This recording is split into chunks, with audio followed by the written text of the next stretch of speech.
I'm running this on a cell phone, and I'm looking at chat on a cell phone. Oh, there you go. Oh, there's the. Yeah, you're live. All right. Cool. What's going on, everybody? Welcome back to Obese Mode, episode number 68. Turn that shit down. Oh, yeah. Sorry, my bad. My bad. You forget you're actually on the show there, TC? He's like, all right, show's starting, man. Cool. Myself. Wait a minute. Oh, wait, is that me? It's you. So welcome back, everybody. Glad to have you guys here. Got people in chat already. John Mueller, my boy, John Mueller. David Settles, Drowsy. What's going on, everybody? As you can see, everybody, we got some of the people from last week on. We got TC Vapes and Daytime Frank. What's up, everybody? If you guys don't know, now you know. So yeah, we've been talking a little bit about DIY before we started the show. Yeah, totally confusing TC because he has no clue what we're talking about.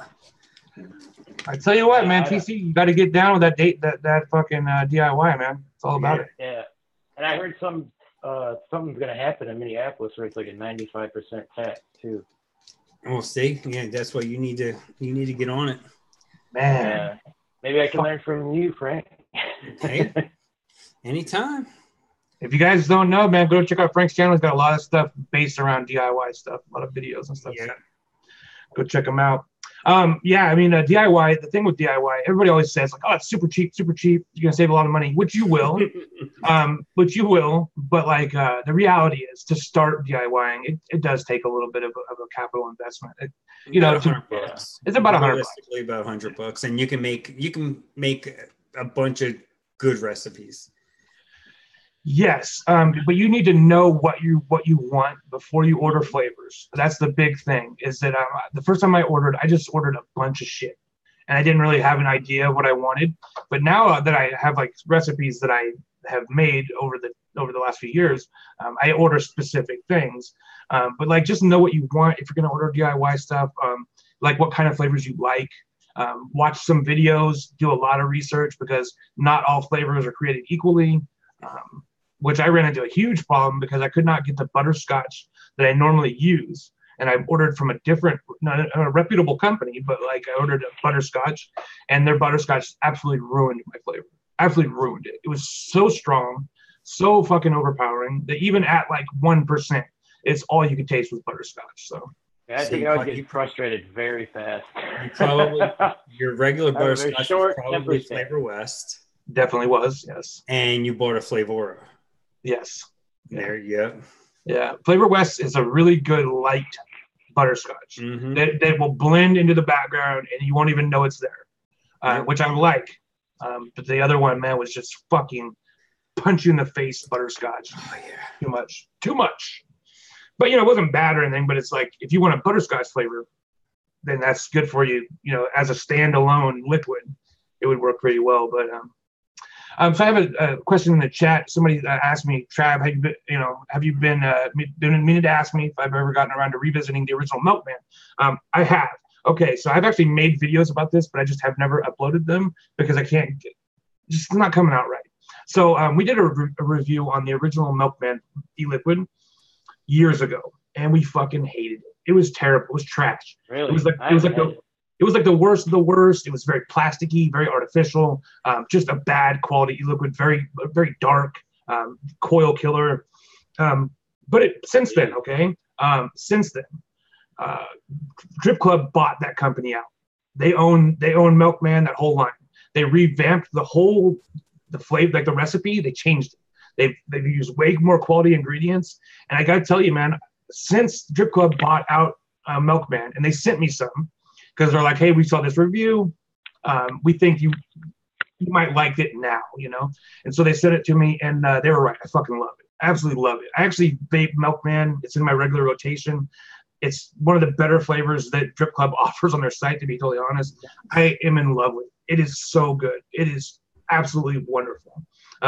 You can get in trouble still. Like we saw this on a site, one of those cheapo sites. It's a 100 ml bottle, and it was super cheap. And so I'm like, oh shit, let's buy it. And what this was like a bottle of the original recipe, and it was just total junk. It was garbage, and so we ended up just throwing it away. It's still got a cool box, you know. But yeah, but like White guy?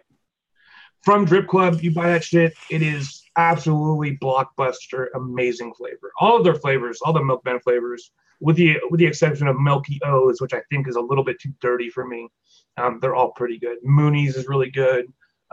The raspberry one is really good. They're all good. Love that shit. Yeah. Drip Club knows what the fuck they're doing. They've been in this industry for a really long time at this point. And yeah, I got a lot of love for Drip Club. What's going on, Indy's best out there? What's going on, brother? That white guy's out there, import man. What's going on, guys? What up, import man? What's up with the exports? That's a stupid joke. But I got to go haul some imports probably Tuesday morning. Well, Import Man 707 got the back on that one. That white guy, what's going on, everybody? Yeah, I mean, like the thing with a lot of these liquids now, I mean, obviously they're starting, you know, the FDA is making it where they're going to have to clean up their act as far as labeling. I mean, it's just So, like what last you guys? time, go ahead. I have Tom. a question. You have a lagging question too. Uh-oh. Do you think this is childish? I don't think so. It's kind of on the edge. I think it's like right on the edge. Yeah, with the scary clown and shit on there. Oh, yeah, it's not like a whole. It's not full blown. No, it's kind of, you know. I mean, we know that the scary clown they're going for is more like, you know, an adult horror film. But the FDA could still look at it and be like, oh, you got a clown, or someone that's anti-vaping could look at it, or just someone who doesn't really give a shit about vaping, and you just show them that bottle. Oh yeah, that's a test bottle of clown. Dude, funny you say that, because someone clicked on one of my clown reviews that said, well, I typed in a picture, or I just drew a picture of a clown and I was looking for a name, and I came across this. And he doesn't know. He doesn't vape at all. He just like, well, I came across. You know what I mean? Well, that's algorithm there. That's yeah. YouTube's all fucked up with the way the algorithm works. You know, when I see those kind of bottles, obviously that's made for an adult. To me, right? Yeah. And even with shit that people would say like, oh, that's you shouldn't, you know, that art steps over the line. I've never been one of those people who was like very uppity about artwork on bottles until now. Yeah, man. And and the only reason now is because it's like this is getting real. They're gonna fucking regulate us into non-existence. And so it's just, let's just take it upon ourselves to beat them to the punch, and let's just clean up the fucking act. You know. I don't get why we need these labels. Like, who cares? I care what's inside the bottle. You know what I mean? Because when somebody walks into a vape shop, which the majority of people are still going to vape shops, and they're having to compete with 1,000 other flavors, it's all about label appeal, man. It's all about what it looks like standing on the shelf. Okay. Because I tell you what, if I go in and there's like a fucking bottle that's just empty, and then there's this, and I don't know shit about vaping, I'm gonna go look at this one. Yeah, you know? Exactly. And this one is like a big offender as far as like copyright kind of infringement. This is like the circus cookie. Yeah. The colors and the font and everything is, you know, that's the biggest thing that's going to really be a big problem as far as I'm concerned, is like copyright infringement stuff. And this one is called Pennywise. So is that copyright infringement? No, I don't think so. Because you can name anything, really anything, as long as you're not putting anything too offensive out there. Well, and it's like Pennywise the clown, but there's also a band called Pennywise, and that doesn't really look. Yeah, it doesn't look like the actual Pennywise from It. I don't think so. It doesn't. No, I mean, it's a rough depiction. It's still a scary clown. Yeah. So, I mean, they could have went another direction with it, but they chose that one, and bless their hearts. Yeah, is that Bad Drip? Yeah, it's clown. It's Bad Drip makes clown. Yeah, so it looks like a Bad Drip bottle. That's why I said. Yeah, here's another one from Bad Drip. They make the fucking ones in the pill bottles too, right? Looks like pill bottles. Yeah, that's the actual line of Bad Drip. This is the geeked out one. There's a geeked out line. They do some crazy ass artwork. Oh yeah. I mean, it's sad that we're gonna lose a lot of the creativity in the industry, but it's more important to keep the fucking e-liquids around, you know. Yeah, and like, look, you can have an outstanding product marketing wise without any worries. Like look at the Dinner Lady. It's like the bright ass bottle, and it's got great colors, and it's got a really clean design. It's got a clear theme. This is how you market. I like that. This is a really good fucking e-liquid too. Yeah, it is. It's like one of the best lemons I've ever had in my life. Yeah, that's one of the ones I try to remix, and I've followed a lot of other people's recipes and then tweaked them for myself. And I don't have it cloned, but I have a really good, remix of it. It's weird with that flavor. It's weird because I've heard it's either half the people absolutely love it or half the people absolutely hate it. That's what I asked, these people, and they say they either say it's trash or they say they love it. I've known so many people that that hate lemon flavors, and then they vape that shit and it changes their whole fucking mind about lemon vapes. It's on a whole nother level from other vapes. It is so well mixed. And that company makes one of the worst flavors on the market too, which is they have a strawberry custard. That's so gross. It's trash. It's not trash. It tastes like Fig Newtons to me. It tastes like Fig Newtons. It is the worst. Yeah, like so. It's weird. That did not taste like the strawberry custard at all. Well, I mean, it was a shitty Fig Newton. Like it just wasn't right, man. It was just not right. If Little Debbie made a Fig Newton, that would be it. When they sent me their line of e-liquids to review, they sent me everything they make except for strawberry custard. I thought that was really weird because I love strawberry custard. It's one of my flavor profiles of choice. And so I reviewed everything, and I kept messaging them like, hey man, send me that strawberry custard, and they just never would answer me. So I went and bought it because I'm like, I have to review this. And it was apparent right off the fucking bat why they didn't send it. Yeah. Because they knew everyone else. I know of a strawberry custard that's worse, but I'm not even going to mention the name of the company, on here because it's just garbage. I already know. I don't even know why. I mean, it's a shame too because strawberry custard not hard. It's so easy. Yes, that'd be like one of the first ones I would. If people are starting to DIY, that would be one of the first things I recommend they try. Yeah. Is a strawberry milk or a strawberry custard. It's very simple to make. There's so many good flavorings out there to make those.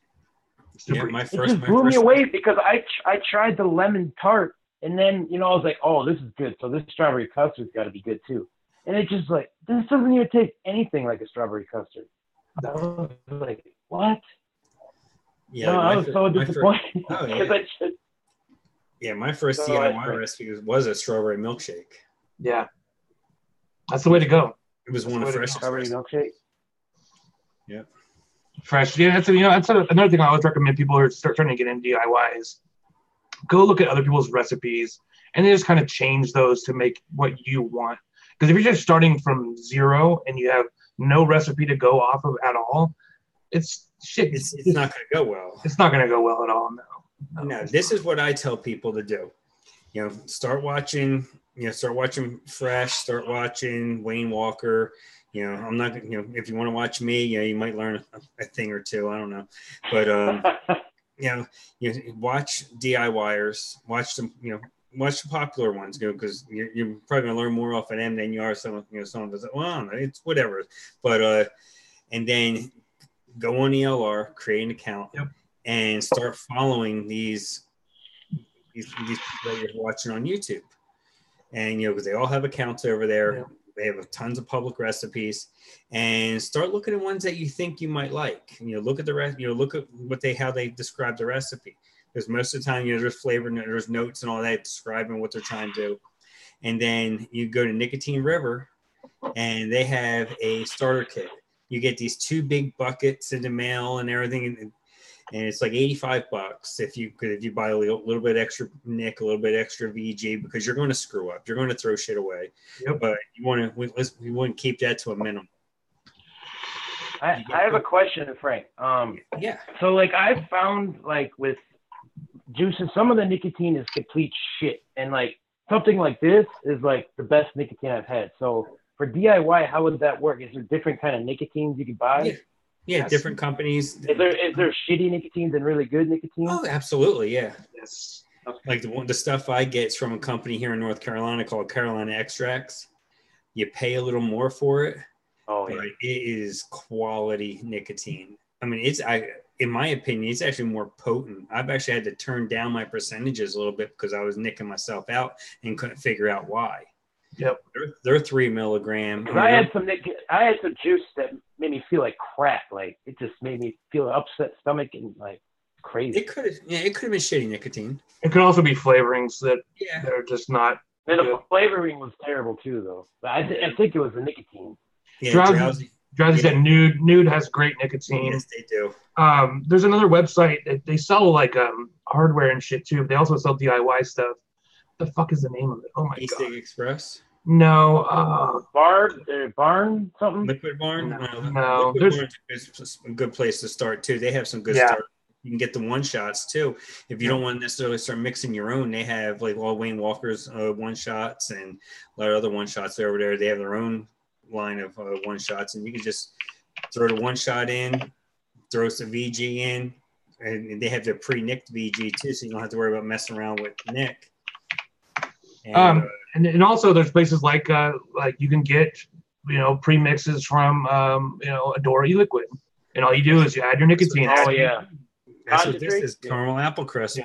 Great way to get into it. I love that. My Freedom Smokes is the place I was talking about. That's where I bought a lot of my nicotine from because they have a great price and they offer 100% VG suspended nicotine, which I prefer to go with VG 100% if I can. I don't like it. Yeah, import my Freedom Smokes. Yeah, 100 milligram. That's what I usually tell people to get, and it's easy to work with, and it's not as dangerous as a lot of other higher milligram nicotine sources. Like if you get a little bit of 100 milligram nicotine on your hand, it's not great, but it's not going to make you fucking super sick or anything. You know what I mean? Depends on how much I actually got. Depends. I got my wife sick one day. She was washing my stuff after I put it on the sink and I didn't rinse it out and put it away. And my syringe had nicotine in it. I just I poured it in, put it in the bottle, and I just put it up and I didn't rinse it off.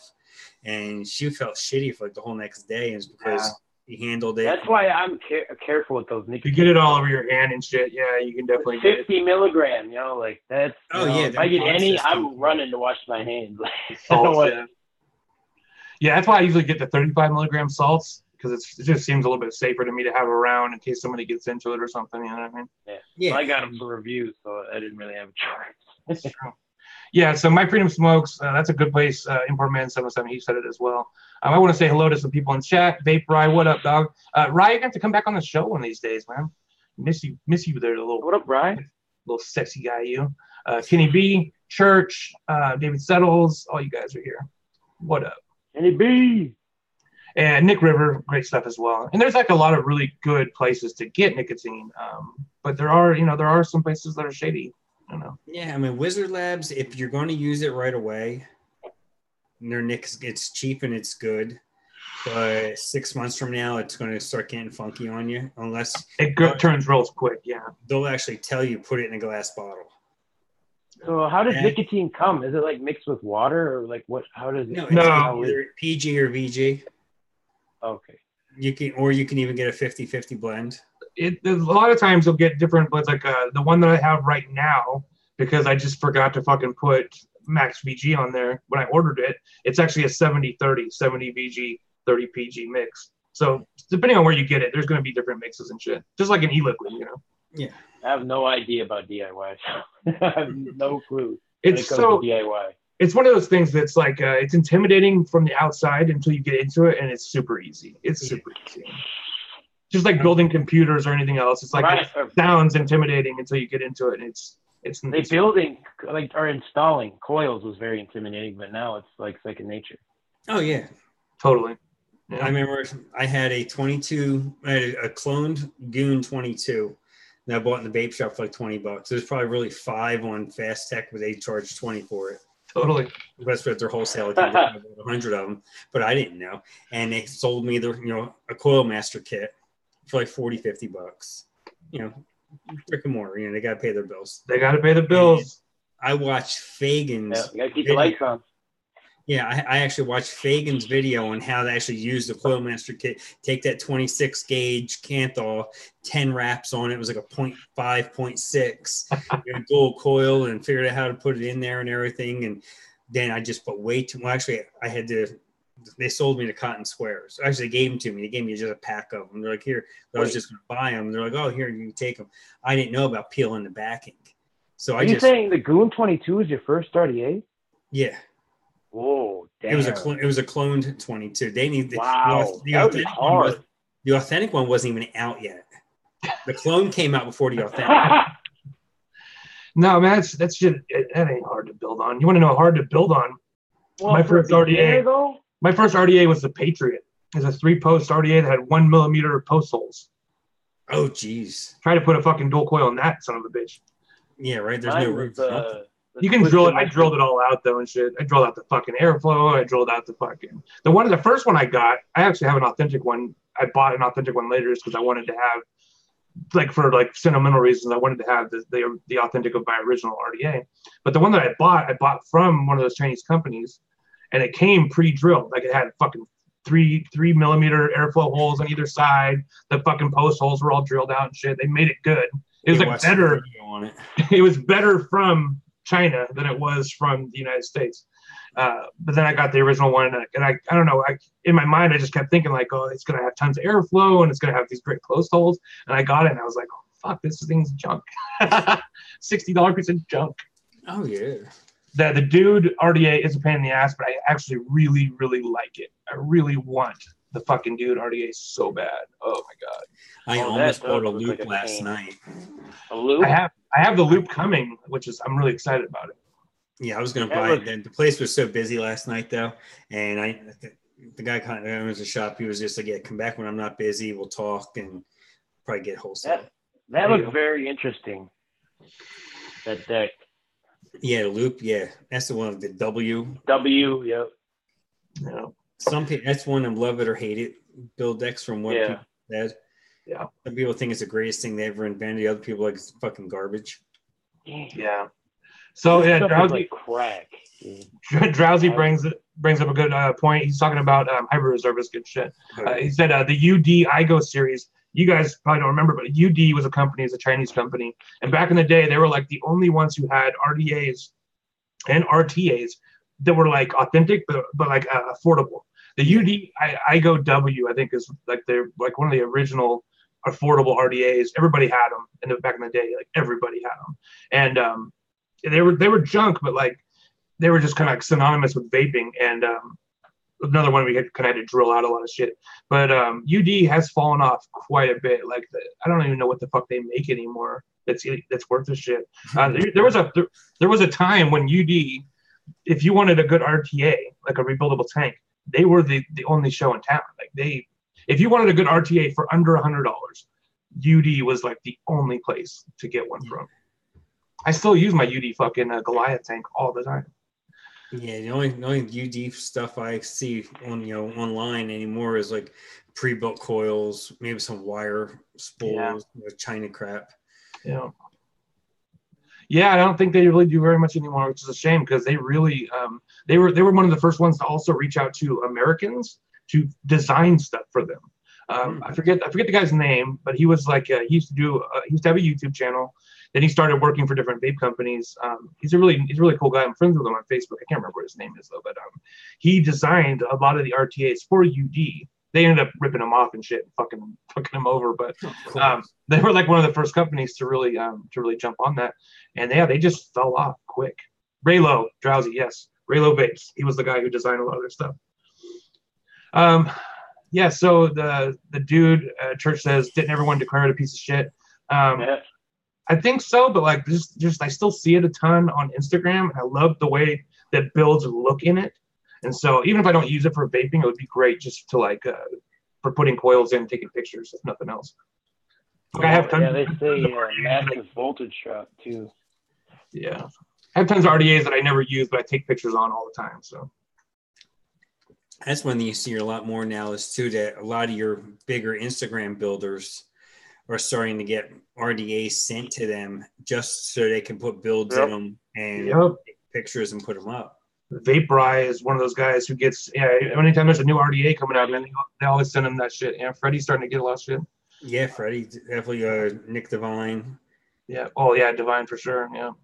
Yeah, Kenny B, he's got his website up and running now. You can get some really good coils there at kennybcoils.com. Yeah.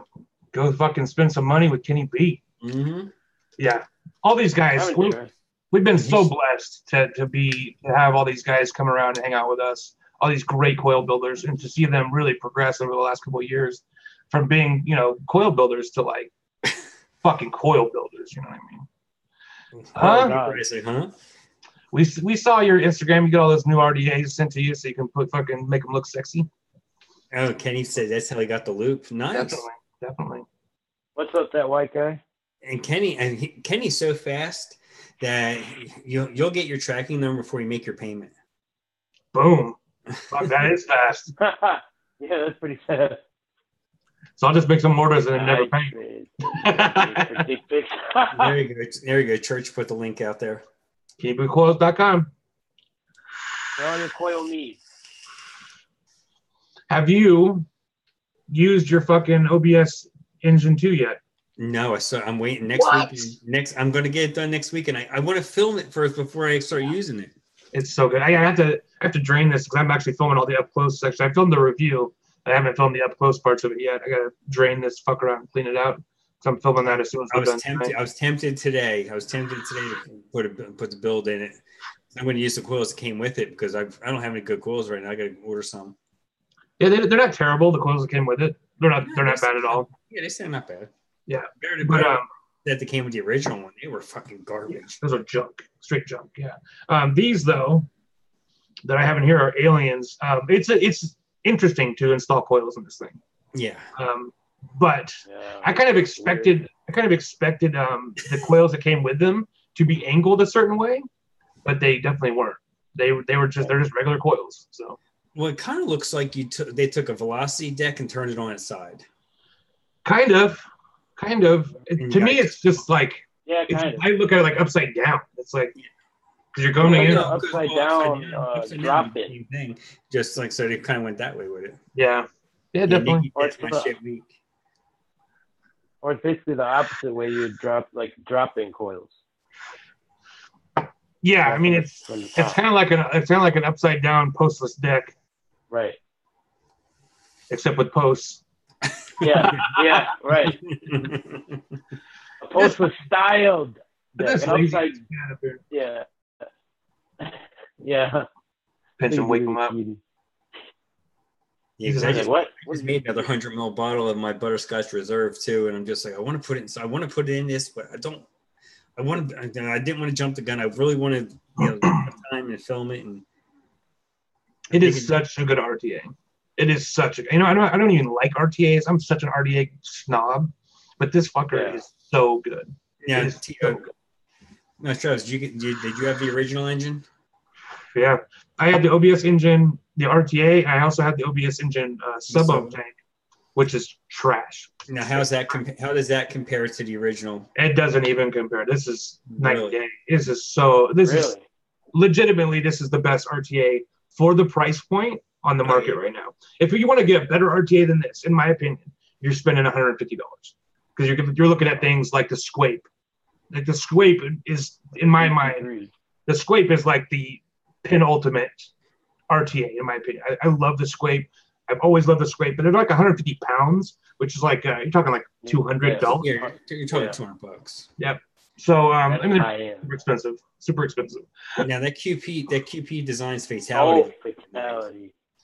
That's another 67. That's crazy though. That build deck and the airflow, that shit looks crazy. That and now CCI came with Crazy Coil or CCL Crazy Coil Labs. They just came out with a new RTA. It's a honeycomb airflow. Yeah. And it's built like a tank. I mean, it's a tank that's built like a tank, but it's another $60-$70. And this one's half that price. I mean, that's what it makes this to me such a good option for people, is because you're talking $35 or whatever. I mean, it's less than $50. I paid $26 from China. Awesome. Yeah. Is there an RX Machina? Yeah. I had to use it for something. It's I still use mine because for my low, like I bought coils that were a little too low for me, and then I put them on that, and it vapes like my normal.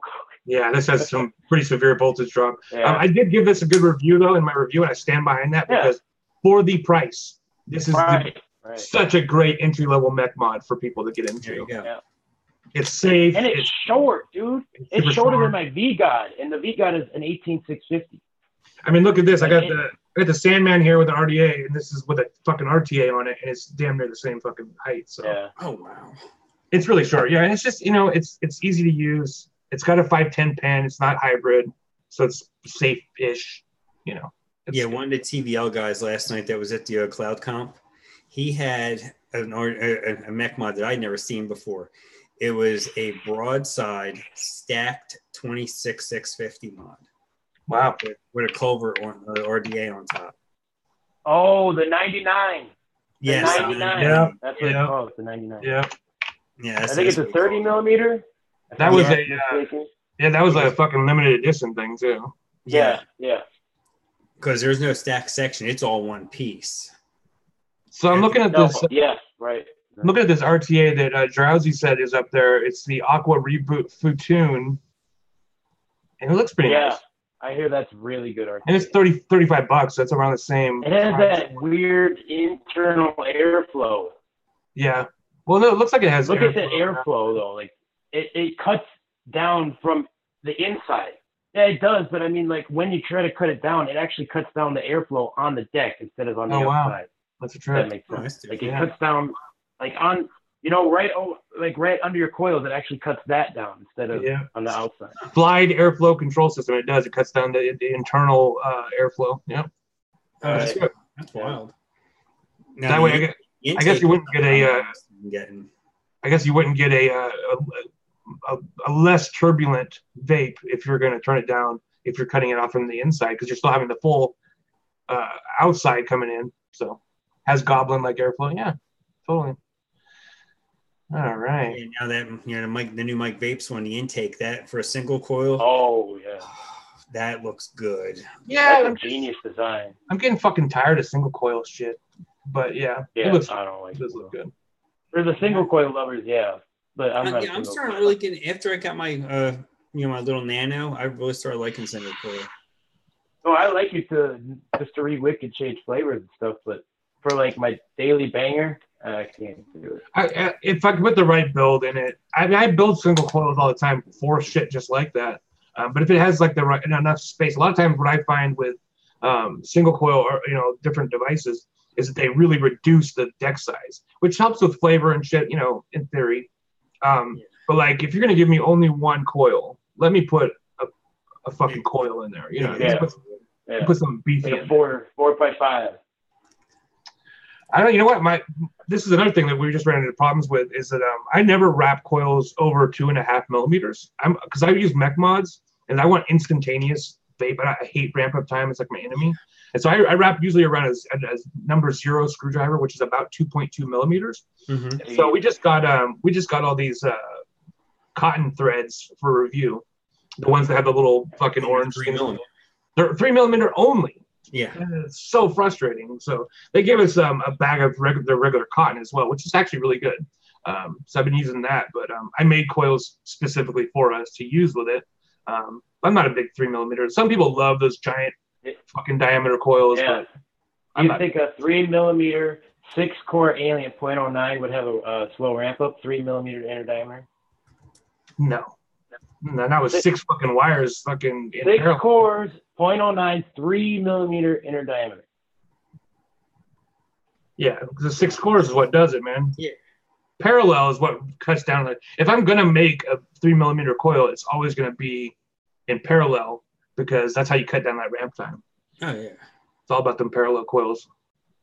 Speaking of which, let's look at some coils real quick. I think I'm the only person who fucking has coils to show tonight, but that's fine. I'm not gonna hold it against anybody. All you fucking lamos out there. Cooking Con, what up, dog? Good to have you here. Where Con lives, he's living in our nightmare. It is illegal to vape where Con lives.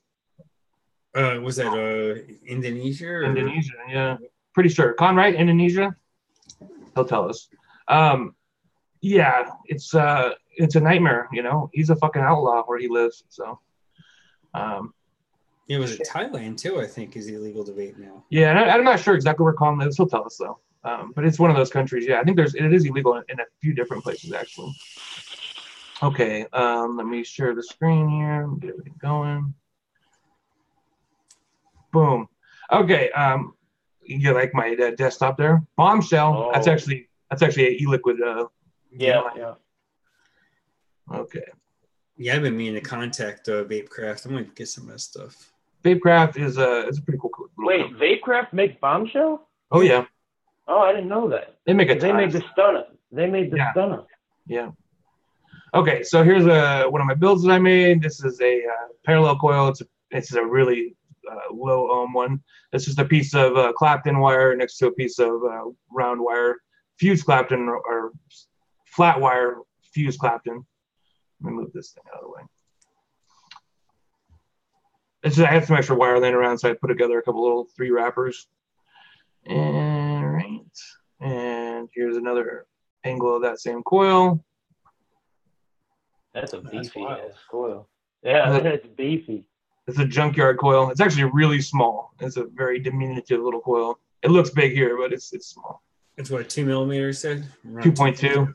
Yeah. Jeez, 2.2. Here's some more. Some fused Claptons made with flat wire. And that flat wire, when you wrap with that, it doesn't. Well, I guess it would go normal. Do you have a problem with that twisting at all? You can, but you just have to lead it fucking way out. Like when you're wrapping it, you gotta fucking. So here's here's the wire. You want to have your hand like way out here, so that it's going at an angle to the wire. If you try to just do it straight down, it will just bunch up and shit, and you'll have all these weird little bunch ups. So you have it away from the drill. Yeah, and then fucking have it at a real sharp angle. You know what I mean? Yeah, and that's how you get your spacing too. Yeah. And you can get them real tight. I mean, if you ever look at I have some. I didn't put pictures up, but I have some that are straight Clapton style where there is no spacing in between each one. If you ever look at C4 In Game, he's on YouTube. Oh yeah. That's another good one. He's real big on Colossus. He's real big on these kind of coils. Yeah, and I've been making this type of coil, like the Clapton with flat wire as opposed to round wire, for a long time. But he really stepped it up to where he had them really clean. And so taking inspiration from him, I've been messing with it a lot and doing things like the fused Claptons. Most coils vape really nice. They're really nice. A couple, and he calls them the Colossus coil. And now, what gauge is that? Is that flat wire? Is that 0.3? It's 0.4, I think, or 0.5. It's the second biggest one. No, second smallest. Good. Yeah, say 0.3 would be the smallest. Yeah, I think it's the second smallest one. So it'd be 0.4, yeah. Yeah. So here's one. Parallel? Yeah, it's a triple parallel. You got it's kind of like a naked frame. You know what I mean? It's got 2 pieces of 20. This is a beefy coil. So there's 2 pieces of 22 gauge nichrome on the outsides, and it's fused Clapton on the interior. It's a single coil. That's going to be really low. It's going to be probably 0.07 or something. For a single? Yeah. That's good food material there. Definitely, yeah. Jesus. And it's got 4 pieces of wire altogether. You got 2 pieces of 22, and then you got the 2 pieces of 26 here in the middle that are the cores of this main wire. Yeah, Lightning Vapes is starting to get as low as 16 gauge Nichrome 90. Yeah. Oh my God. They just got their Nichrome 90 back in stock too. I'm really happy about it. Batman was showing off a 16 gauge stainless steel. So this one came out. This one came out super clean. Super happy with this one. Oh yeah, that looks nice, dude. Just fused Clapton in parallel with, I think, 22 gauge. I'm running out of wires. So I'm getting down to my 22 gauge and shit. So yeah, this is I've got 2 of these though, so I'm gonna run them in dual coil. It's gonna be really low. You can tell that I think it's gonna be, whenever I think it's gonna be too low, I'll have 5 wraps instead of 4 wraps. I usually only do 4 wraps, but this is. I started wrapping this one. I'm like, fuck, I better add an extra wrap to that one. It's not gonna fucking change anything, but makes me feel better. Like I'm not gonna blow myself up. So here's my setup for the show. I just wanted to throw this picture in here. This is what I get for every show. Oh God, I got a problem. And here's I came upstairs with 1 mod, 1 tank, and 2 bottles of juice. 1 to vape on, 1 to show it to friends. I got 3 mech mods tried and to, 3 man. bottles of juice. I tried to, but I go, what if I want this? Or what if I want that? Yeah, I was doing that too before the show. I was like, oh, do I want this or do I want that? So this is 22 gauge in core Claptons, fuse Claptons, and yeah, like I said, I'm running out of wire. 36 wrap. Yep. I've been trying to use higher gauge wire for the wraps. Yeah, they're nice. They came out really good. Yeah, I think Lightning Vapes, 42 gauge is the smallest they're running? I think 40? Is there 40 or 42? It might be 42. It's up in the 40s. Here's another picture of that one coil. Here's those cotton threads. Do those work good? Do you like those? I do. If you have the right size coils, like we were saying, they're only 3 millimeter diameter. Yeah. But I think that's all I used.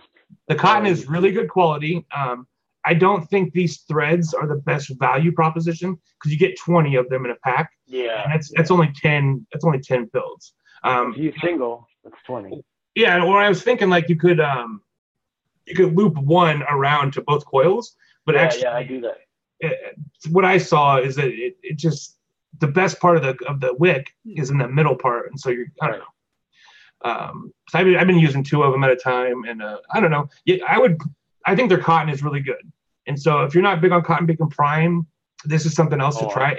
It's a totally different beast. It's very silky. The cotton itself is very silky. It's very it's very porous. I'm a Cotton Bacon Prime guy, 100%. Yeah. Always will be. But this is a really good alternative to that. It's probably my second favorite. I was not a fan of Cotton Bacon V2, but man, I pulled the trigger on the Prime, and now it's my favorite. Native was my favorite before, but the Prime is just very. I've been using Cotton Bacon since they came out, because when they first launched, I really liked that coil. It came out good. When it first launched, the company is like a sister company with an e-liquid company that I used to really be into. They're not around anymore, but it was Nitro Labs was the name of the company. Where the hell is this? Okay, stop sharing. Nitro Labs was the name of this e-liquid company, and they were actually in the same building with Cotton Bacon. And so when they were launching Cotton Bacon, they sent it to us. And right from the beginning, I've loved that shit. I've just absolutely loved it. From the V1, which was good, but like had a lot of cotton burrs and shit in it. You know what I mean? The newest Cotton Bacon is definitely the best, but it's. Yeah, I didn't like the V2. Cotton Bacon V2. That's all I use. So. V2 is still super excellent cotton. Yeah, absolutely. You know, doesn't take that much to break it in, and I've you know what I like about Cotton Bacon from the very beginning is that it's the only cotton I've ever seen that you can just put juice on and just immediately vape. You don't have to blow it off. You don't have to fucking fuck with it. You just vape. I love that. Have you had native wicks? I have. I wasn't a big fan of native wicks.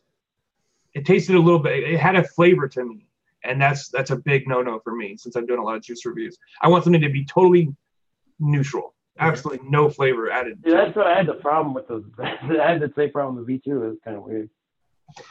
To each his own. So right. somebody has said something here. Those battery cases, yes, these battery cases are fucking amazing. They are the best battery cases. I love these so much. They're like, you remember like the guys who used to go to the arcade? Oh, I used to go to the arcade when I was a kid. The little change thing he kept on his fucking belt. Yeah, love it. You give him $1, he give you 4 quarters out of it. Yeah. So Kenny B said he doesn't like the thread. Seems like a waste for everyday use. I would totally agree with you. For somebody like us who's building coils a lot and who's changing their cotton a lot, the threads is not a good value proposition. And like a juice reviewer too. Yes, but for somebody who's just like a normal vapor who maybe changes their cotton once a week, I think it's and they don't, it makes it super simple, and it's like the right amount. A lot of times people fuck up with putting the wrong amount of cottons in their RDA, and so they have it like way overstuffed or too little. This takes a lot of that guesswork out of it. So I think there is a place for it. I wouldn't use it on a day-to-day basis. It's just too expensive. Have you seen that Morton Owen guy? He had a very interesting thing on the wicking. He says, wicking the tightest as you can is the best. That's what he says. And ever since I had done that, I don't know. I think I like it better. If you wick it too tight, you're not going to get penetration to the coil. I thought that too. I thought that too, but it's working, man. It's really working. I mean, but you're using a dripper, right? Yeah, dripper. So I mean, only dripper. You're dripping right on top of the coil, so it's not. Put it in a tank and then see how. Oh no. that was for RDA. So they're talking about 50 gauge. They said somebody has 50 gauge. Oh, Kenny B has up to 50 gauge and it's thinner than hair. I can't even imagine. My hands are like arthritic and shit from fighting and playing football, and so my hands are so fucked. Even with like 40 gauge, I can't see it. My eyes are terrible. I can't feel it in my fingers. My fingers are like numb all the time, so I can't feel it. Even 36 gauge to me is probably about the limit of what I can go to. Yeah, that's all. 26, 36, 24, 36 if I'm trying to build low. You could build low at 26, 36, just take a wrap off. Yeah. I would love to mess with 40 gauge because I get quotes from people like Yeti and those guys, and they're using 40 gauge as the outside wrap, and it just looks so amazing. Yeah. There's no spaces. It looks like silk. You know what I mean? It's just, I love that. But for me, I can't handle it. So cotton bacon is just a simple everyday cotton. It is deceptively simple, I would say. They make it look easy. But I tell you what, man, back in the day, we used to use shit that was fucking terrible. You'd have to put juice on, blow it off until it was dry, put juice on, and then you could vape to break that cotton into it. Yeah. Well, we used to use cotton, what is it, Muji cotton, Japanese cotton. Cotton balls from Rite Aid. Cotton balls from Rite Aid was my original cotton, the non-bleached cotton balls. Yeah, man. A lot of people probably still use that shit. You can use it. Yeah. Yeah, you just roll it out, cut off what you need, and. Yep. Yeah, I don't like the Muji and the cotton squares. I don't know. It just doesn't. I feel like it breaks down quicker. Yeah, it's especially just on hot builds too. I don't know. That's why I like cotton bacon so much, because it's so dense. It has such a great density that it holds up to high heat really well. Right. That's the only thing I'm worried about these threads and this cotton COTN cotton is it's very fine. It's super fine, so it might break down over time. I haven't had it long enough to really fuck with it. So I like DJLSB said that it does break down over time. Yeah. Yeah, like what Rye says, you need a Yunkel headgear to. Yeah, I saw that. Yeah, I was just gonna say that. Yeah, and also we watched Divine's shit. He wears some of that fucking crazy.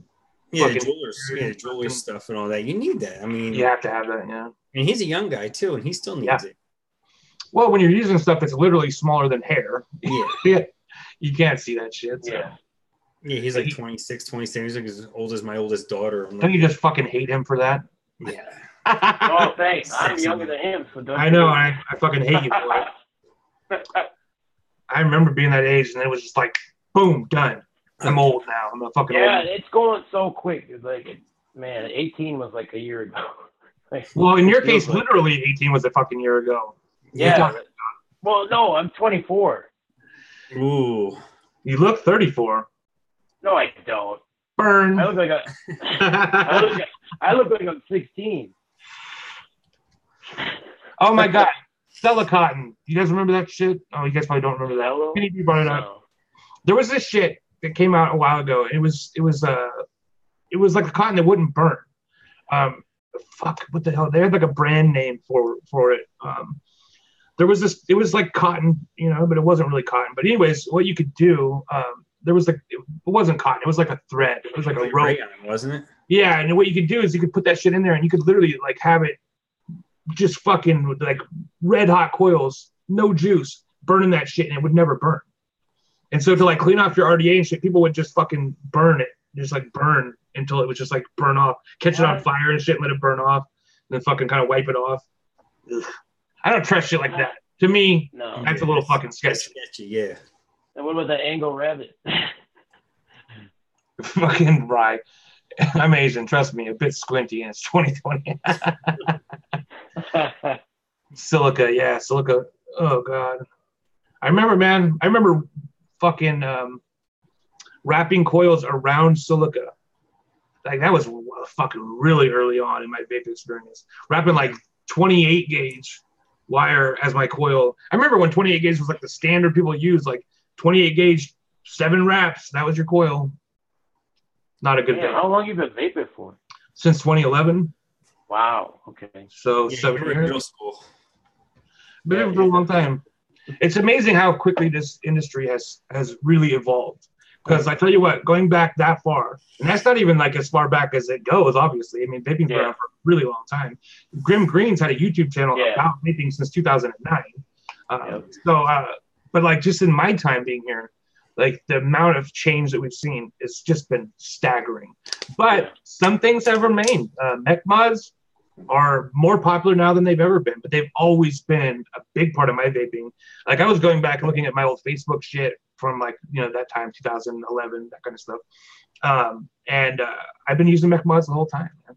The mech mods have gotten considerably better over the time, but I'm sure. That's all I use. Ever since I got my first mech, that was it. That's all I use now. That's it.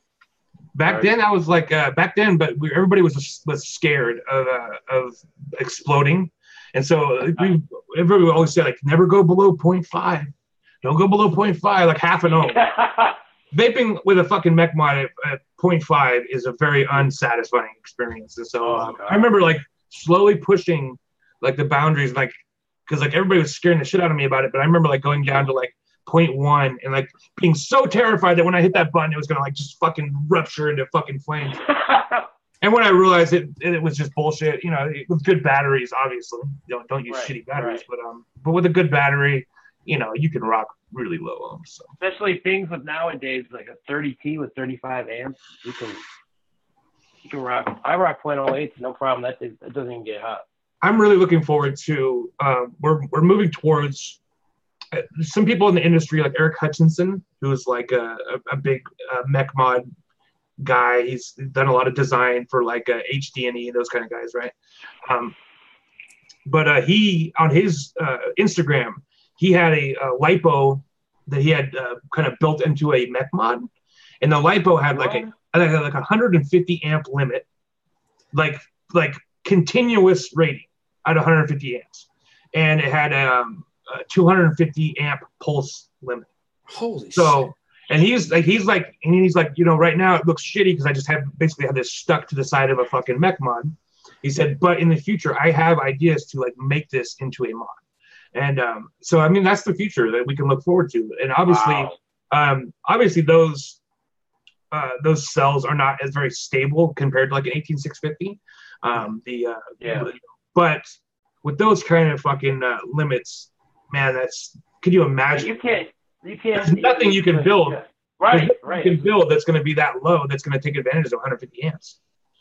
No. I mean, the whole thing with LiPos. Even a 0.01, I don't even think it would break that limit. No.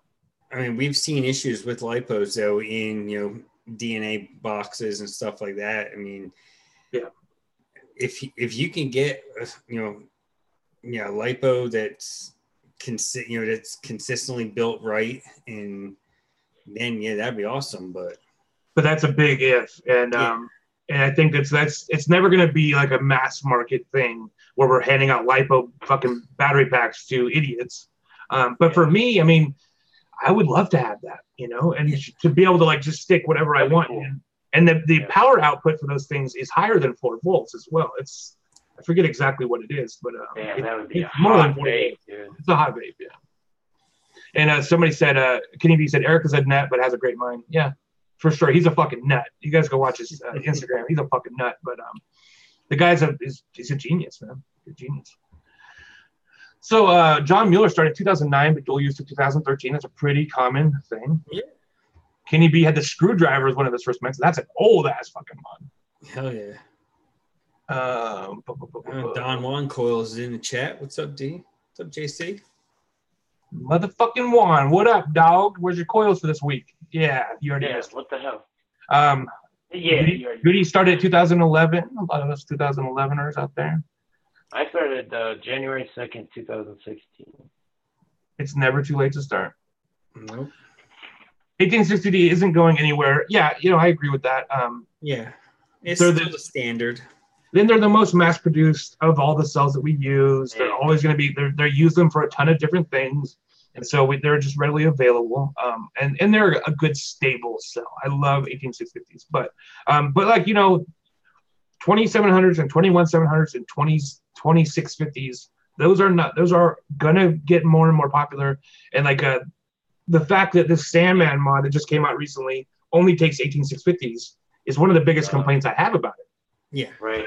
Dude. Like I can't even use the 18650s anymore. Like I got a 2650 in here, a 217 in here, and a 2700 in here. Like that's all I like now. I like them because I like them because of the higher amp limits and the higher mod. But I always that's why I like my 27, especially my pulse box, 30T. I can go. Yeah, you've got to get a 30T, Travis. You have to. Like, oh, it is heaven in a vape. It is heaven in a vape. I have to check it out. Batteries are so fucking expensive. That's the only and they're $18 a piece too. Yeah, they're expensive. That's why even the most expensive 18650s are $6. You know what I mean? And I can buy a dozen of them. I can go to vape shop and pay. I walk out with a set of 18650s for under $20 normally. I have Samsung 25Rs. Great batteries. We've been buying the new Sony ones. We bought a gang of them. We bought like 15 of them for me. Whichever ones, the ones that came out that had the higher amp limit. This thing's a 6A. Yeah. 5As? No, 6A. I think it's a 6A, yeah. They were super expensive. Like the brand new one? Like the brand new ones, yeah. We bought a bunch of them. Yeah, they're like 30 amp rating, I think, on. Yeah. Oh, yeah. 25, I believe. They're like, no, I think pretty sure they're legit 30, which a lot of times the other ones, they say they're 30, but they're not. They're like more like 20. But I'm pretty sure these ones were like legit 30 amps. That's like why we bought them, is because of legit 30 amps. Still not enough for me. I mean, I'm going to be totally honest. 35. The 21700 is 35. If you do the math on what I vape, it's pulling way more amps than even 35. When I'm vaping with my builds, it's pulling probably 40 to 50 amps. But like, I take a half a second pull. You know, it's definitely within that pulse limit. You know what I mean? So my battery is very rarely get hot. Vaping on it, making a damn tube glow. Right. No. I remember a long time ago, the video's probably still around. I was watching this video, and this kid was vaping, and he had a fucking wet towel wrapped around his mech mod like this, and he's fucking just giant, massive clouds, right? And he's just like, and I'm like, dude, if you get to the point where your mech mod is so hot, you have to have a wet towel around it. You need to put it the fuck down. You gotta fucking stop. And then literally, like, he's vaping it, and fucking he popped the battery off, fucking acid all over his wall and shit, all over his face and shit. That shit is hot. It's hot fucking battery acid. Yeah. And he's fucking laughing like he's like, he's such an idiot. And so he drops the battery out of his thing, puts another one in there, he's fucking vaping on it, pops another fucking battery off, and it's like, dude, please. I wonder what Mooch would think of that. Oh, it would make him. He wouldn't be able to watch it, honestly, because the whole time I'm going like, oh my god, what are you doing, dude? And he can pop 2 batteries off in like one sitting for YouTube. And the thing is, that asshole ended up being the poster child for fucking the anti-vaping movement. Why is that necessary? It's not. No, it's definitely not. Oh, so Juan Castillo. Congratulations, second baby, man, born on Tuesday. Wow, that's massive. That's massive. Congrats, Juan. It's all about that family. Khan's first baby's due 6th of July. Good for you, Khan. Man, congrats to all you guys. It's that time of year. Yeah, well, it was a cold winter. Yeah. It's a cold winter, man. We got babies coming in the spring, in the summer. Yeah, they're saying November, there's going to be a lot of kids in Philadelphia named Nick or Carson or Doug. Oh, geez. What happened? Your fans are freaking ruthless. Hell ruthless. Yeah. Oh, my God. Well, then there was after the Phillies won the World Series in 2008, they there was a lot of kids named Chase and Cole and stuff that following summer. Fucking kidding me. Being a dad is great, but I think my 2-year-old has been on the internet and joined ISIS. Welcome to the club. Jeez. Oh, man, damn, I that's almost crazy spit my nowadays, water the out over my screen. internet. Kids are cool until they turn into teenagers. I Yeah. love my son, man. But I tell you what, I'll be so glad when he gets out from being. He's 16, so he's like right in the midst of it, of just like the hell that is being a teenager, and it's hard, man. It's rough to be around 16-year-olds. Let me tell you. I finally Yeah, got you out have of a it. 16-year-old boy. You only got to worry about one dick. I have a 16-year-old daughter. Man, Oh, trust me, hey, trust me, it's Yeah. still bad because I mean he ends up fucking getting some little hoochie mama pregnant. It's still bad for us. So, so bad for us. but you know what? I got a lot of love in my heart for the kids. So he brings home some babies. It is what it is. It is. I was super young when I was super young when Jay was born. I mean, he's 16 now. I'm only 37. So I mean, I was super young. Yeah, I wasn't that fucking young, but I'm 46 and my oldest is 27. Yeah. Like nowadays, kids are having kids at like 14, 13. Crazy. that's fucking disgusting. But That's ridiculous. Like, ugh, gross. Yeah. Now, fuck, when I was a kid, I couldn't get any pussy. What's up with that? Now the kids don't even have to leave school to get pussy. Get it from the teacher. right? Man. Yeah. Jesus. And some of these, you know what? It's bad. It's wrong. You know what I mean? Like it's the man part of my brain sees these really attractive teachers Yeah. having sex with these young men. And I go, hey, lucky little motherfuckers. But the reality is, you know, it's like if there was a good-looking guy who was fucking all these 15-year-old girls, we would be like, Yeah. oh, what a fucking scumbag, you know? Yeah, yeah. And so I try to like not have that double standard in my head. If I see a grown woman having sex with 13 and 14-year-old boys, it's fucking wrong. It's wrong. I don't know why we have that standard, though. I mean, you know what I mean? Because men control the world. Yeah. Because we just made all the rules. high five and be like, and then smack them upside the head. Say, dumbass, why'd you talk? Yeah. Ugh. You know, but then I try to think like the reality of the situation. I try to keep it real with myself. You know, like this is bad. It's not a good thing. Ron, he's like, what's pussy? Bert. Yeah, you get there. Well, I've already done my fair share. So. Poor I TC don't need to getting do it. harassed on the internet. Don't let these bullies harass you, TC. Oh God. You know, especially for me, I work. What I do for a living is I work at a domestic violence and rape crisis center. I'm the prevention education coordinator. So anytime I catch myself like trying to like having those thoughts, I have to like say, okay, look, like you know, the reality is this chick is molesting these little kids and shit. And so Yeah. the rules should be the same for everybody. Yeah, well, I have a guy I grew up with, his ex-wife, well, now ex-wife, she's doing time in state prison for messing around with middle schoolers. Yeah. Middle schoolers, I have a little bit more problem with that. But like 17-year-olds, I still have a little problem, but it's not as bad. Penny B said something here, and I know part of me wants to agree with them. Is that 13 and 14 is one thing, 15, 16, and 17 is another. And you know what? And according to the law, that's true. There is, you know, things that there's laws that say it's a different crime to have sex with a 13-year-old than it is to have sex with a 16-year-old. The law looks at those things differently. But you know, for my work, I have to go in there and tell these kids, like, look, if this lady's touching you, it's not okay. Oh, that's what you do for work? Yeah. That's what I do. Yep. Yeah, I go into like like just for an example, last week I went to juvenile hall and I talked to all the kids. I go like twice a week to juvenile hall, hang out with the kids. We talk about relationships and sex and different shit, and things that they love to talk about, and just hang out. Right. I love going to juvenile hall, man. Those kids they're so grateful to have somebody come in to talk to them and be real with them. It's just such a good experience. I love it. Yep. Yeah, when that would be an awesome job, man. It's a great job. That would be a cool job. If you know, here's the thing. It's public speaking, which is never easy. Even for me, I'm super outgoing. I have a robust personality. It's still super hard. It took me 2 years. Like I would wake up, like if I had a presentation that morning, I would wake up at like 5 a.m. and vomit because it's like, even if it's like a bunch of kids, it's like you're sitting in front of 100 people and you're giving a presentation for an hour. You know, they have to focus on you for an hour. That's really scary. They did a list of people's fears, right? Like what people are most afraid of. And it was number one. Death was number two. Public speaking was number one. So, yeah.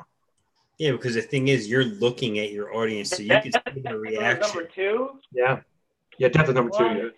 Wow. Yeah, I know. And with kids, man, like a lot of times people are like, who cares? Yeah.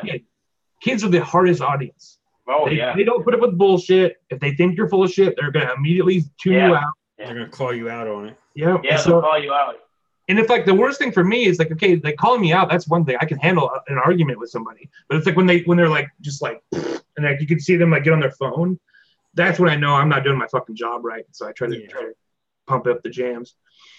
Luckily, I have a lot of crazy stories that I tell them a lot of crazy stories. I kind of win them over by saying like, hey man, like I used to be a junkie and a fucking homeless fucking no good motherfucker.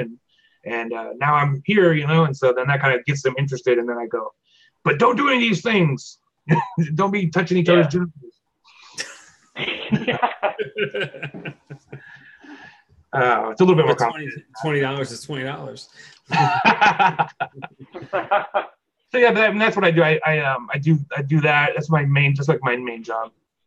Never look at the audience until you get your flow. That's true. Black Cat, what up, dog?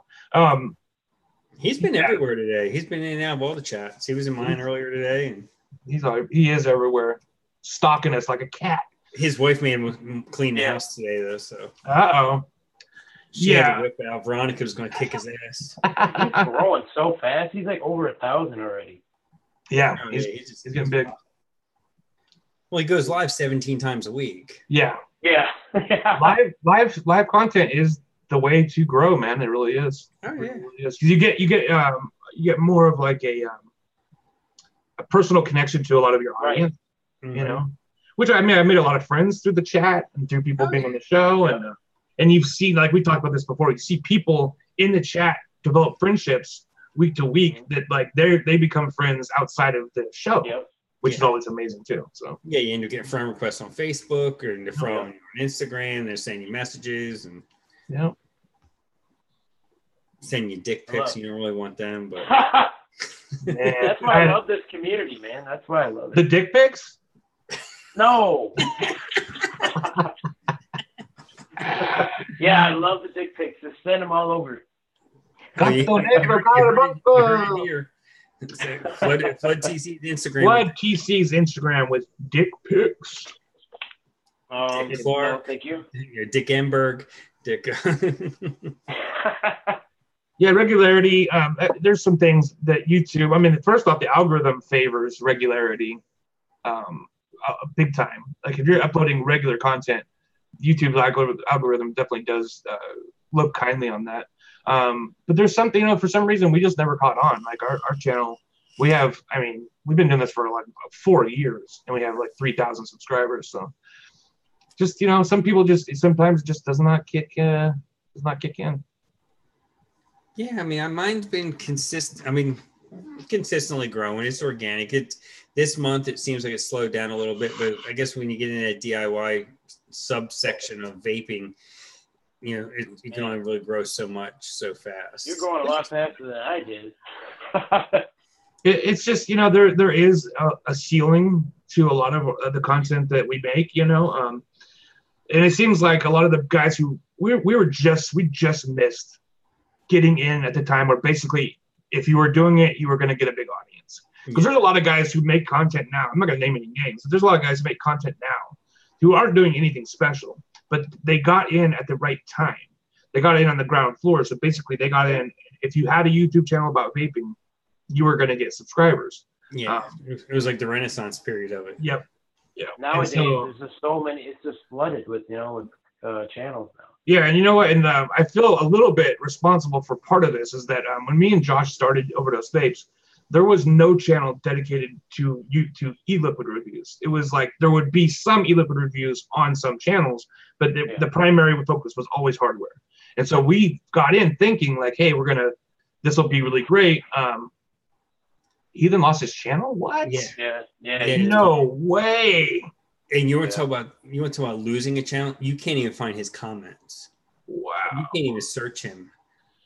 Yeah. Okay. We'll talk about this in a second. But what I was saying was that so we started this. We were going to do e-liquid only. Now, obviously, I do hardware as well. But that was like our gimmick. We're going to get in and do this because it's like what product does everyone use? E-liquid is like the common factor. But what it ended up really hurting us because it's people have such a people they like what they like, and if they don't like something, they're not going to watch a video about it. You know what I mean? Yeah. And I think, more people watch the hardware reviews more than the juice reviews. Well, and like every time I post a hardware review, I get way more views on that video than a juice review. And see, it's like the opposite for me because if I post hardware, it's just now people starting to watch my hardware reviews because I was so known for doing e-liquid that people wouldn't even they just wouldn't even look at my hardware reviews. But what it was is that even if you're not interested in a piece of hardware, you'll watch a review about it because it's just like it's just interesting. There's something to be said about the hardware. You learn a little bit about hardware in general. With e-liquid, it's totally like watching one person's opinion about an e-liquid. Yeah. There's not a lot to learn about the e-liquid. It's you can tell them, in extreme cases, this is straight garbage and it's going to make you fucking sick. But that's a really rare thing. Most of the time, it's like, like I say all the time, it's like most e-liquids are just okay. They're not super great and they're not super bad, and so that makes for like kind of bland content. I think that I've come a long way in how I do my videos, but there's a ceiling on that content. It's never going to grow past a certain point. We have grown consistently every month since we started, but it seems like very small amounts, 30, 40 a month, it's small. It's a really slow growth. It's going to take us forever to get to 5,000, you know what I mean? Yeah, because once you hit 5,000, then you start getting YouTube put you in that recommended. Yep. And that's what I was talking to another reviewer that told me that's what happened with her is once she hit that 5,000, she is shot up. Once I hit 5,000, I'm sure that it's going to be a lot better, but it's like getting to that 5,000. Mm-hmm. And there's been, and I've just never been the kind of guy who's super into self-promotion, which is my mistake. Yeah. I got into Instagram super late. My Instagram has grown. We have over 1,000 people on Instagram, which is great. Yeah, I'm almost at 500 on my Instagram. And but it's super important. I should have been on Instagram. If I would have been on Instagram 3 years earlier, or even a year earlier, and actually been consistently uploading stuff to Instagram, my channel would be at 5,000 because it's a big part of it is being on social media, being consistent with promoting your shit, and I've just never been, it's always been a hobby to me. Yeah. And which, it always will be a hobby. And I would continue doing this if nobody watched because I love doing it. Every time I post a review, I always post it on Instagram saying, go check out the review. Which is smart. I never do that, and I should do that.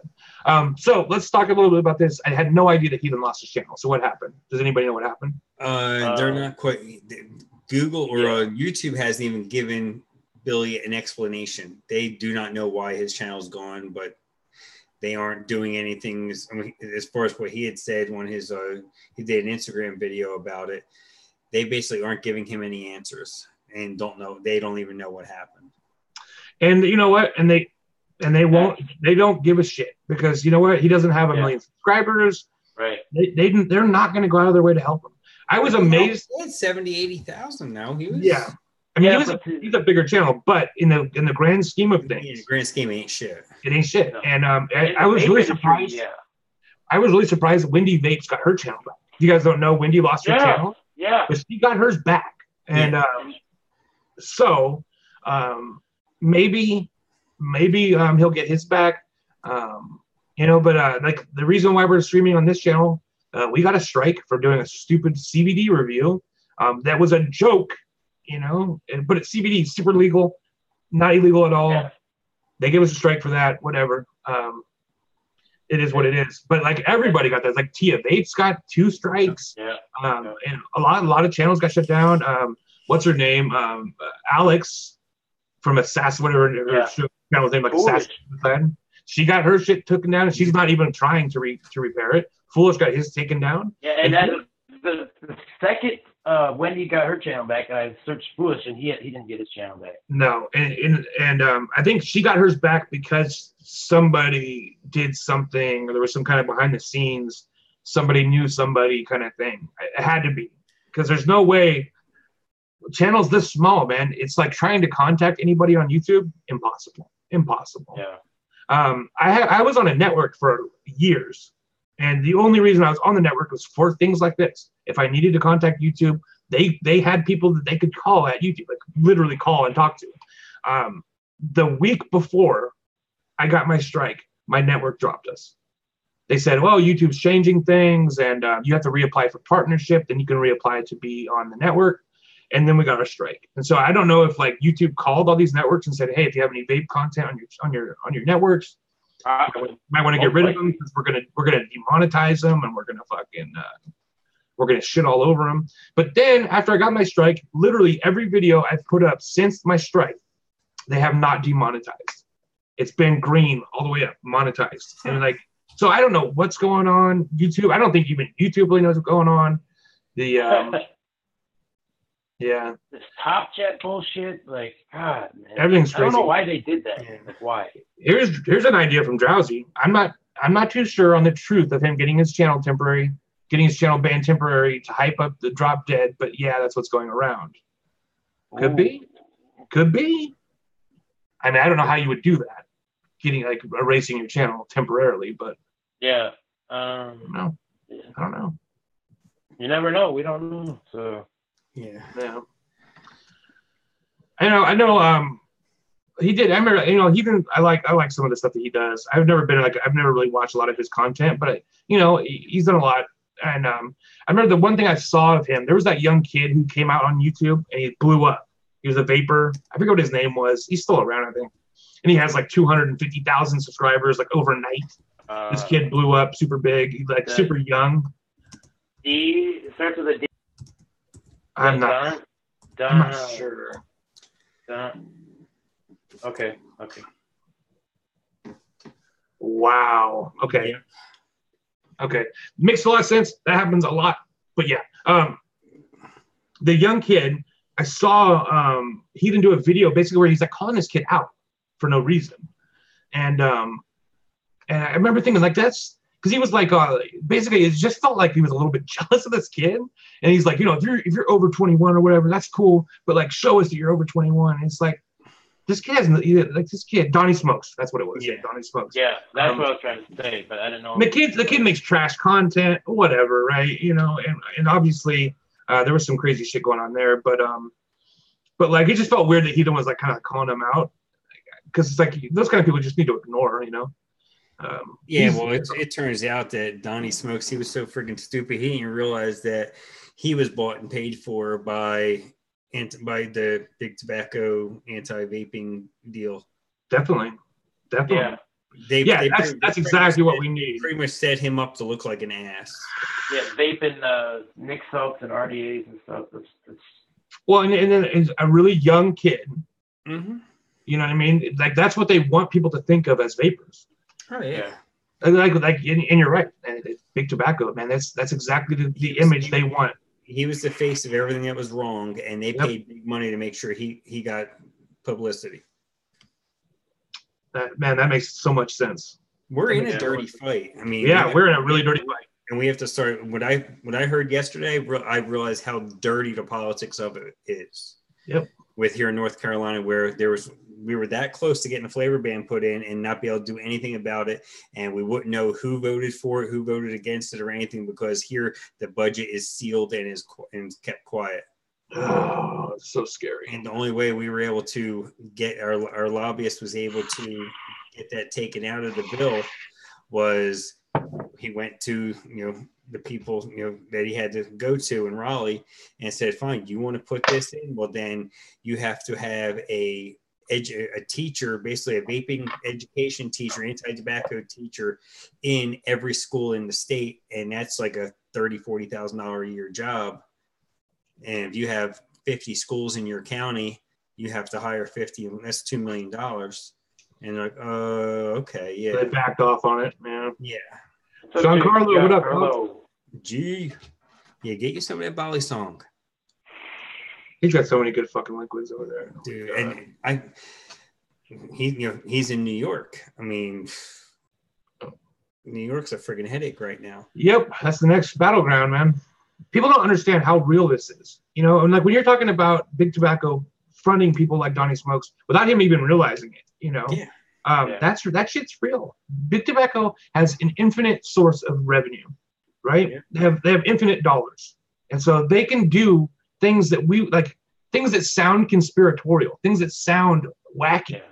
They will do that, man. They have no qualms about doing the craziest shit that they can think of to try to make vaping look bad. And you know what? And it works because first off, somebody said, you know, everybody talking about him just gave him attention, including Heathen. Heathen making that video about Donnie Smokes was the wrong move.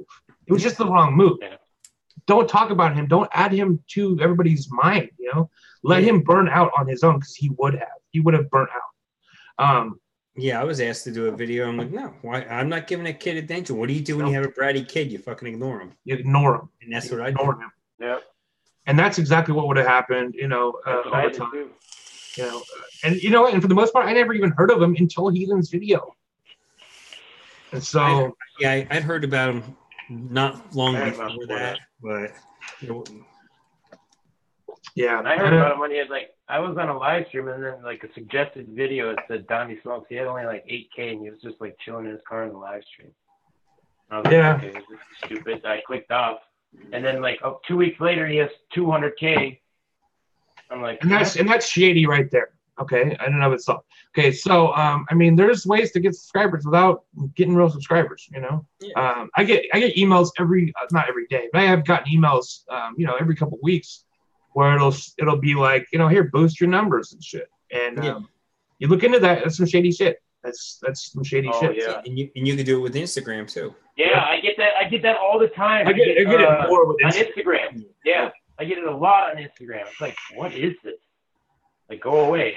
Yeah, it's all garbage. I mean, it's because anybody could look and see if you're all of a sudden you go from 8,000 to 80,000 in a week. Yeah. And they play nice too. They're like, "Oh, we love your content. Here's how you can make it better," and all this stuff. I'm like, "Oh yeah, what? What are you talking?" It's all bogus. Yeah, showing kids how to hide your jewel in school isn't cool. Totally agree with you. I don't think anything that kid does is good shit. But I'm just saying that. Just paying attention. That video doesn't really make sense. You have two pockets, don't you? I mean, he was up there for a while, so I think YouTube eventually did take him down, didn't it? I think they took him down. Yeah, pretty sure. I just don't get that. Let me look. You know what? Let me fucking Google him. I think he got his first channel taken down, and then he got another one, and I think that one got taken down as well. I'm not sure. Good. Yeah, that's what we need. Is just for that shit to go away. Yeah, I mean, you know, there's community guidelines that YouTube puts up, and we just need to follow them. Yeah, and you know what? And that's what I got. I got a community guideline strike. A lot of the bigger reviewers use the drama to drive their channels. Yeah, that's true. Oh yeah, absolutely they do. I try to stay out of drama as much as possible. I like my content to be about the vaping, and like the way I look at it is that I've had a lot of people watch my videos and then comment and say, hey, I'm a new vapor and I don't know a lot about this stuff, but your reviews help me save a lot of money because, you know, our tastes are very similar and the things that you like, I end up liking. So now I watch your videos if I'm curious about something. And that's what I'm all about is helping the people who are vaping to quit smoking. You know, those are the people that I want to help because I wasted so much money buying crappy juice and crappy hardware just to have a regular person come on and say you know, this is no good or this is good. That would have really helped. A lot of the bigger YouTubers too. The thing that gives me pause on trusting a bigger reviewer's opinion on something is that I got offered 3 different times money for reviews. Yeah, I just got that from big companies. Oh, wow, I haven't gotten that yet. I got offered. I just got that. I got offered $500 from a really big hardware company to do a series of reviews, which I said no. I said I would gladly do the reviews for free, but then they wanted to have access to the videos before they went up. No, I'm not. You're not going to have your fingers on my content. And And so I'm a very small channel. If they're offering me $500, if you have 1 million subscribers or even 100,000 subscribers, what are they offering you? $5,000? And you know what? And I just can't say for certain that somebody is going to say no to $5,000. You know what I mean? And I had another company at Kilo e-liquids. They said, we understand that most American YouTubers require money for reviews. And I said, okay. I don't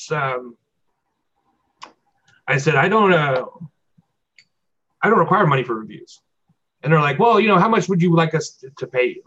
And I'm like, I just said like 3 times, like, I don't take money for reviews. If I like your shit, I'll say I like your shit. If I don't like your shit, I'll just say I don't like your shit.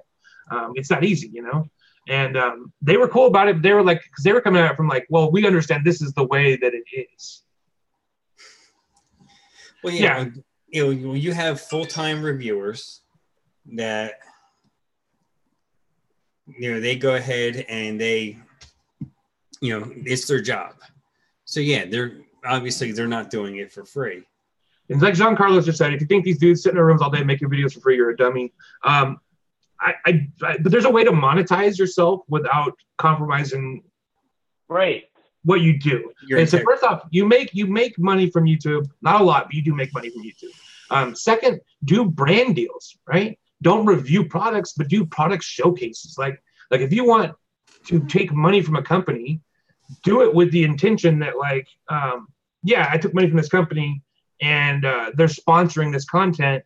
And so it's not really a review. It's just like, hey, look at this content, right? Yeah. But the problem is that there's a lot of this shit going on behind the scenes that they're not saying up front, this is a fucking paid advertisement. And the law is, by the FCC standards, is you're supposed to say, I'm getting paid for this content. But I've never seen any big YouTubers saying, I'm getting paid for this content. And they are getting paid for that content. So, I don't have a problem with reviewers getting paid for a review if it does not sway or alter their own opinion on the product. But how can you be sure? Right? Yeah, that's true though. I just can't be sure. Even if I trust somebody so much, if they're getting paid $5,000 to review a product, at that point I don't know. Are they thinking, even subconsciously, are they gonna give it a better score than they normally would because they want that next check? That's true. That's very true. I don't know, man. It's just, I like smaller channels because I know that it's going up and up. If somebody is just doing this as a hobby, I trust their opinion a little bit more. I just do. Yeah, me too. Yeah. I never thought of it that way. For the most part, all my hardware I've paid for. Yeah, me too. I'm a consumer and I put it out there. All my flavor concentrates, my DIY, I pay for all of it. Yeah, do I get a little bit of a break sometimes? Yeah. And 2 companies has sent me e-liquid to review. John Carlo sent me the Nightshade, and Glass Basics, because I contacted them and I said, hey, I got a channel, check me out. If you're interested, we can do something. Yeah. And 2 days later, although cross country, I had the whole Basics line. Yeah. Which was cool. Yeah, the Basics, the Glass people are super cool, and they sent out to. I did contact them as well. Like when I first started, I just started writing. I found out the PR numbers for a lot of different companies. Well, back then, back then there wasn't like PR departments for these companies. It was just like when I first contacted Suicide Bunny, I talked to Pip, who's like the owner / creator for Suicide Bunny. They're a giant company now, Yeah. But back then it was like just her, and so I was contacting her, and like that's how I started. Now I don't really reach out to people as much, because I'm so overwhelmed with what I already have to review. Getting free products to me always felt a little bit like weird. I would feel better if I bought everything, but the reality is, I upload 4 reviews a week. There's no way I could afford to buy all that stuff. Yeah. And so to me, the trade-off was like, okay, yeah, I'm giving you this advertisement, which is, basically even a bad review is you're getting somebody's product out in front of an audience. Yeah. And So in exchange for this exposure to my audience, I'm getting these free products. That always felt a little bit transactional, but I was okay with it. It was when the money started being offered to me. That was when I really got scared for our community as a whole, you know. All right. Okay, so we're going to wrap it up. We're over the hour and a half line here. Yeah, TC, I was really surprised by what you said because they didn't offer me shit. Really? They gave me a fucking sweater. I love it. Don't get me wrong. I don't know, man. They asked me, what's That's your pretty wild. what's your rate? Your rate. Yeah. I get all. Yeah, that's what they ask all the time.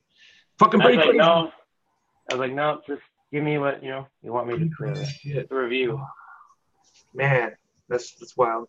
All right, so I want to thank everybody in the chat tonight. We had a great audience, full of piss and vinegar over here. Giancarlo, man, you're a good guy.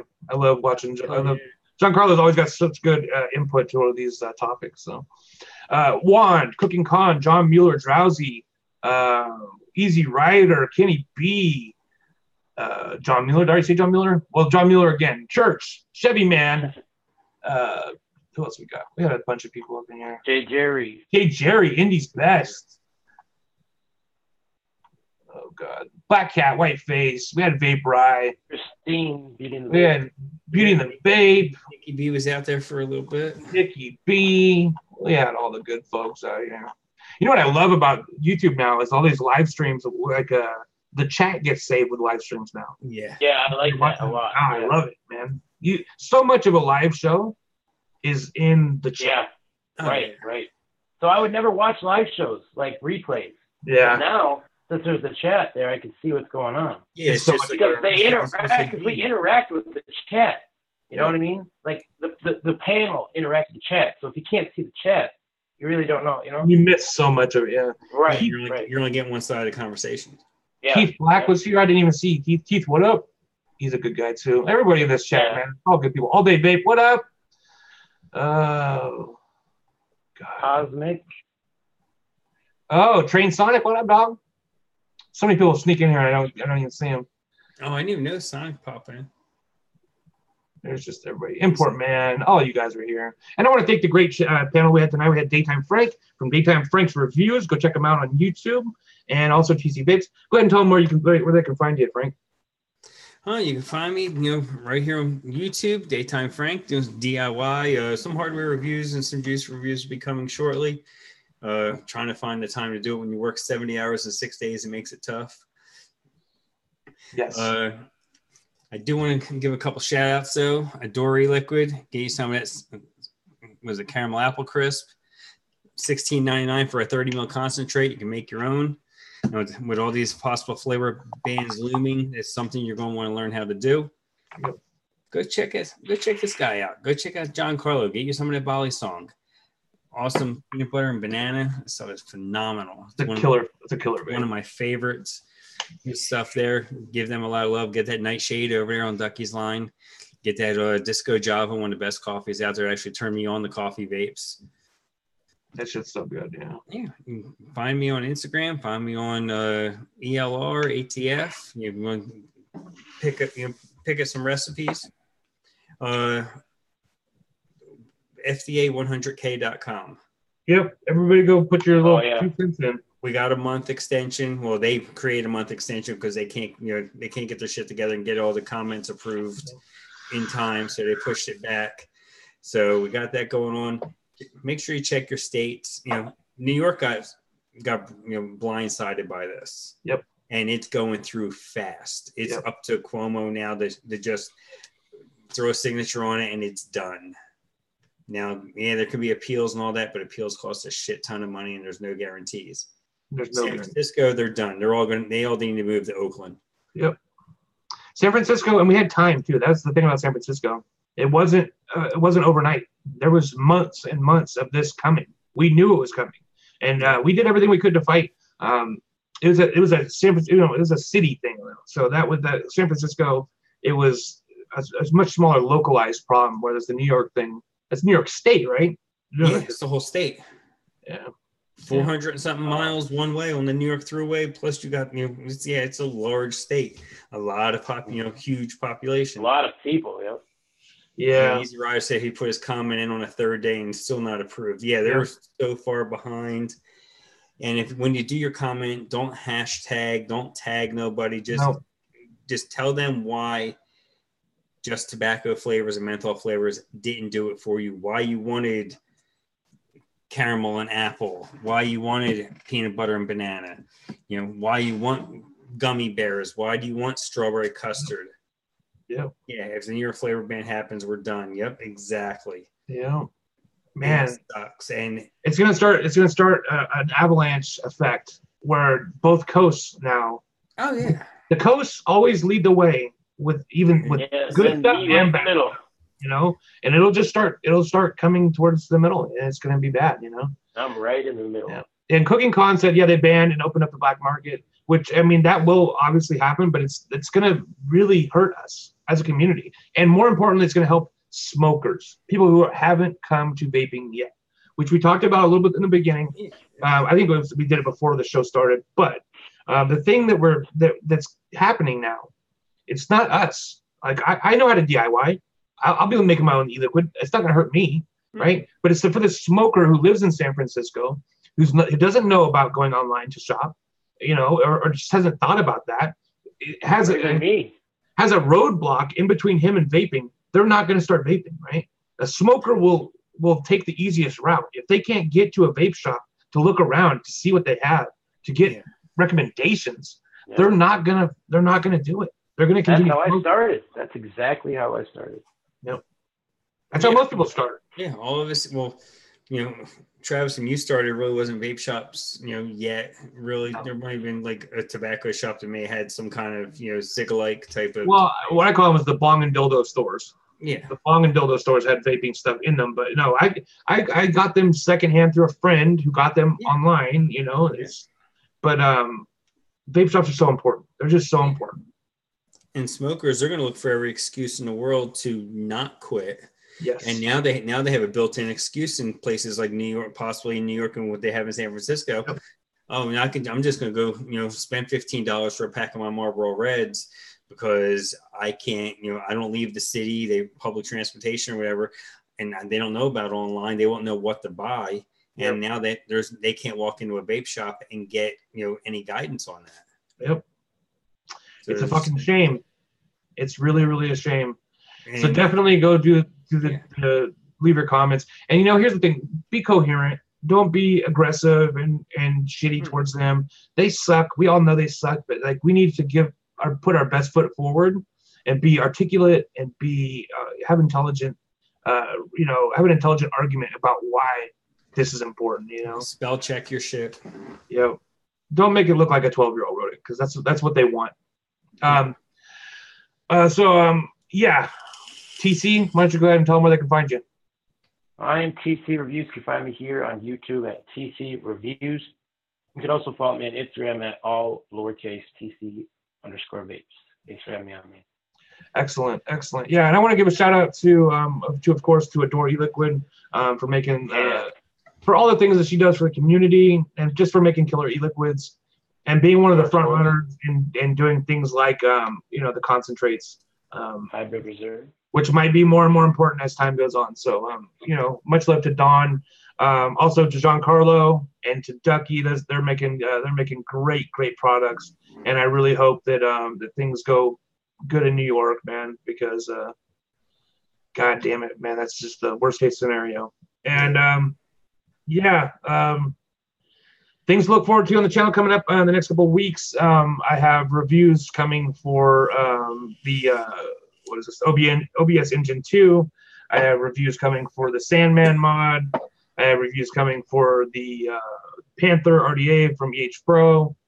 Oh God, tons of reviews. Stuff's coming. The Stunno line, which I thought I already uploaded the reviews, but I didn't. So that's coming tonight probably. So I already uploaded those. Yeah, I know. I saw you. That's what I thought. I thought I already uploaded it, but me and Panda, we reviewed it together, and so those videos are always a little bit longer. I just never got around to editing them. All right, so thank you guys so much. We'll see you next time. Peace out. Bye, everybody.